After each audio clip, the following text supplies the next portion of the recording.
Hey guys, what's up? Bringing you a new video. Today I'm going to go over a couple stocks that are either prime for a squeeze or have gotten squeezed or just different things for a short squeeze. I'm going to go over three: Bed Bath & Beyond, AMC, and GameStop. Kind of show you the differences because it's not all the same.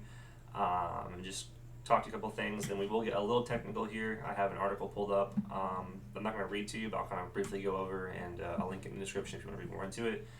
That really gets into the technical number part of it.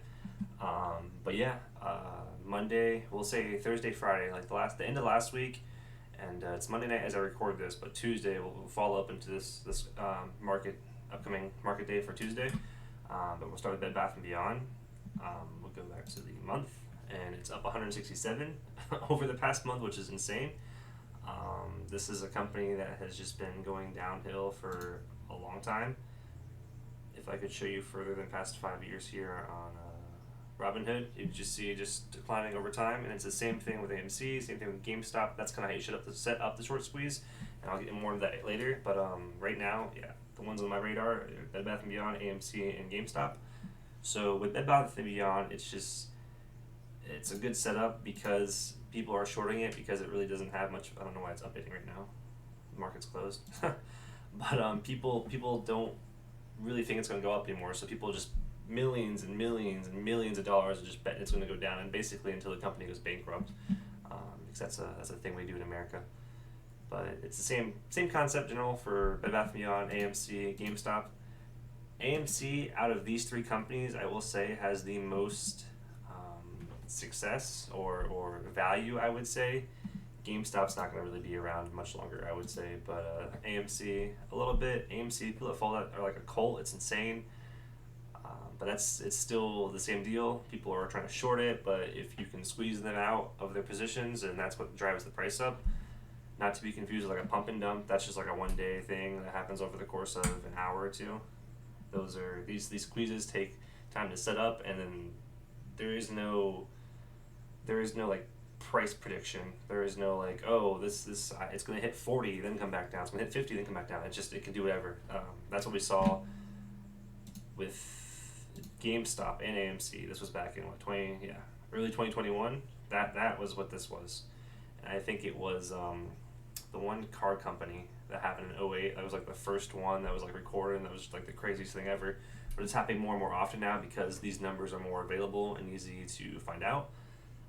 I talked about this earlier, but like a good example of this would be a major short squeeze that would happen if this is a fake scenario, but if it was around today, if Blockbuster was still a publicly traded stock, and they haven't been relevant in the past, I don't know, 10, 15 years, if people got together, or people kind of got the sense to get together and just start buying shares of Blockbuster, and say it was trading at like, I don't know, at like a quarter a share, like a penny stock, just because it's just been in the dirt and beaten down for so many years. I mean, they're still afloat somehow, right? If they were going for a quarter and people just started buying shares left and right, left and right, left and right, left and right.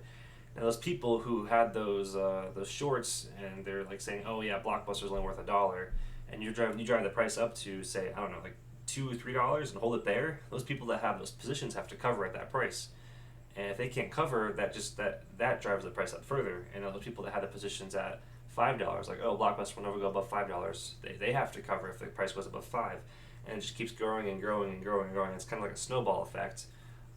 But these people, I don't know the best term to describe them. Basically, institutions that have millions, multi-millions, billions of dollars, basically, can kind of, I don't want to say stop a short squeeze, but they can kind of get a ring back on it. That's why with GameStop here, obviously it hasn't gone up higher than this. It didn't go up forever. It had to come back down eventually, and that comes with a couple things. Institutions taking, kind of putting their foot back down, and then people taking profits. If you bought it at GameStop at $1.35, why are you? I think it was like 120 was its highest. I won't show it here, but like, why are you still holding past 120 when you've X'd your money like hundreds of times? Basically, there's just no reason. So that's why there's not a price target, but these things can't just go on forever. And that's the same thing for AMC and Bed Bath & Beyond. I actually have a position in Bed Bath & Beyond, so that's exciting for me right now, watching them.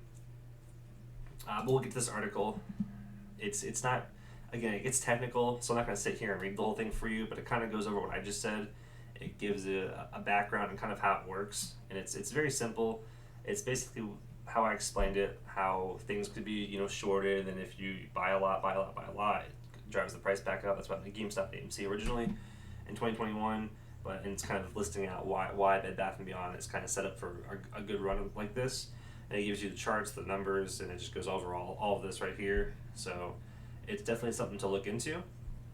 Excuse me. Like I said, I'll link this in the description so you can check it out. But yeah, this, if you're looking for more of a technical analysis, this is what you want versus me just blabbering. So this is what you're going to want to look at. Just it tells you, shows you the graphs, the short positions, and kind of the different charts and how it's showing a bullish pattern conclusion, and basically that's it. But I will link this, like I said. This isn't like an opinionated article. It, you know, dives into the numbers, it shows you the facts, it gives you the reasoning why this is happening. But yeah, that's kind of what's going on right now in the market, why people are talking about short squeezes again, why everyone's, you know, to the moon, and that's where we're at. But yeah, thanks for watching.